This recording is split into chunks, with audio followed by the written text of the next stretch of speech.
إن الحمد لله نحمده ونستعينه ونستغفره ونستهديه ونعوذ بالله من شرور أنفسنا ومن سيئات أعمالنا من يهده الله فلا مضل له ومن يضلل فلا هادي له وأشهد أن لا إله إلا الله وحده لا شريك له وأشهد أن محمدا عبده ورسوله وصفيه وخليله بلغ الرسالة وأدى الأمانة ونصح الأمة وكشف الغمة وجاهد في الله حق الجهاد وأصدقه حتى أتاه اليقين اللهم صل وسلم وبارك وأنعم على محمد وعلى آله وصحبه ومن تبعهم بإحسان إلى يوم الدين أما بعد أيها الإخوة الكرام أيتها الأخوات الكريمات.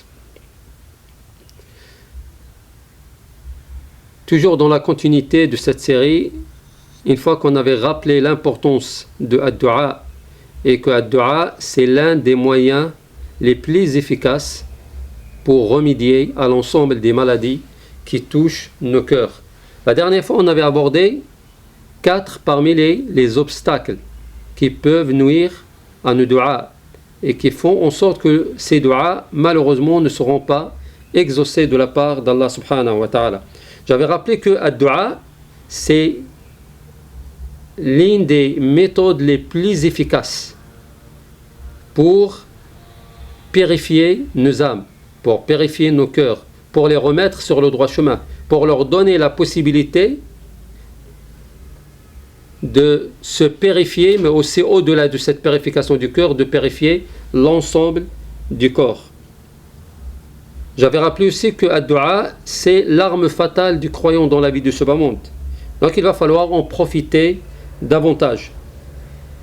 Quand on parle de du'a, il y a aussi un point qui est essentiel à rappeler. C'est qu'à travers ad-du'a, on peut repousser le mal. On peut se retrouver face à une guérison de la maladie qui nous a touchés. Donc ad-du'a, soit il repousse le mal, soit il le supprime, ou soit il l'allège quand le mal a déjà touché la personne. Donc à travers ad-du'a, on est face à 3 situations. Soit ad-du'a, il repousse le mal, et de là on arrive à l'éviter, soit il l'enlève quand cela est déjà dans le corps, ou soit il va l'affaiblir. Donc on est face à 3 cas.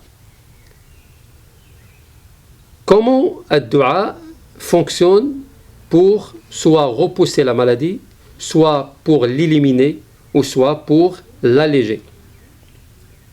Il va falloir rappeler que ad-du'a, face au mal, il a plusieurs stations.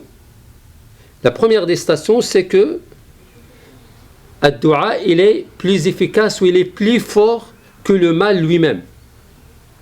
C'est-à-dire, quand j'invoque Allah subhanahu wa ta'ala, j'ai invoqué à travers les 4 conditions qu'on avait rappelées la dernière fois. Si c'est le cas, mon du'a sera efficace pour supprimer ou pour repousser le mal.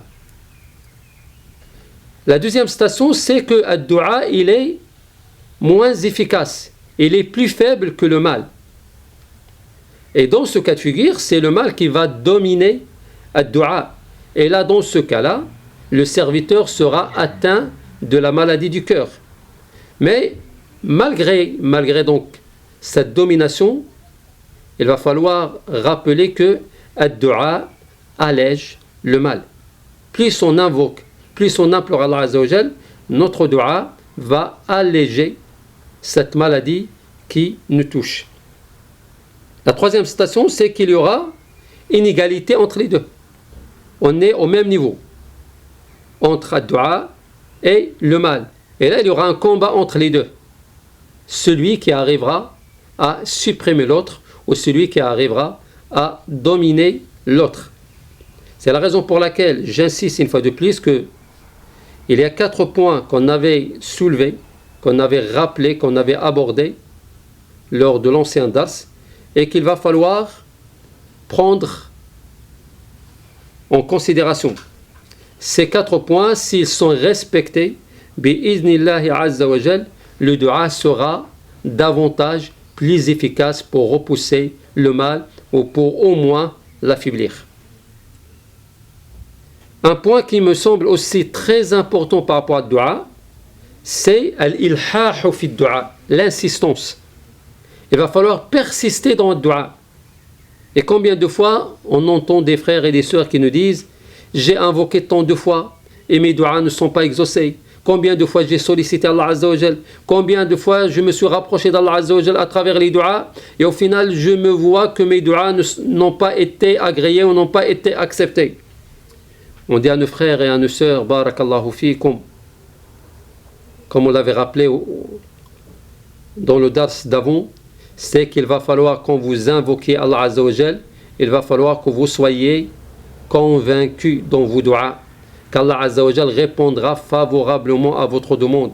Mais on vous demande en parallèle d'insister et de persister dans vos duas et ne jamais se dire combien de fois j'ai invoqué ou j'ai imploré Allah Azza wa Jal et comment ça se fait que mes invocations ne sont toujours pas exaucées. On vous dit, mes chers frères et mes chères sœurs, soyez attentifs, soyez dans vos duas convaincus, insistez dans vos demandes, dans vos implorations, dans vos duas, et bi'idnillahi azza wa jal, vous allez voir que vos duas sera ou soit exaucés par Allah subhanahu wa ta'ala. Dans tous les cas, il va falloir que vous soyez dans vos duas insistants.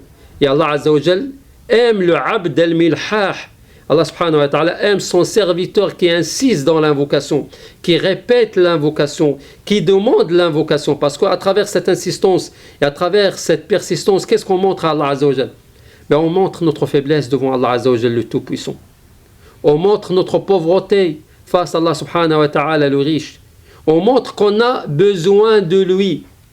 Et subhanallah, quand vous dites La ilaha illallah, et quand vous dites Muhammadur Rasulullah, à travers cette belle parole, une fois de plus, vous vous rappelez que vous êtes les plus faibles et vous avez besoin de lui subhanahu wa ta'ala. Vous êtes les pauvres et vous avez besoin de lui subhanahu wa ta'ala. Vous êtes les impuissants et vous avez besoin de lui subhanahu wa ta'ala. D'où l'intérêt, barakallahu fikum, à comprendre, à saisir qu'il va falloir que nous soyons dans nos duas insistants et ne jamais douter.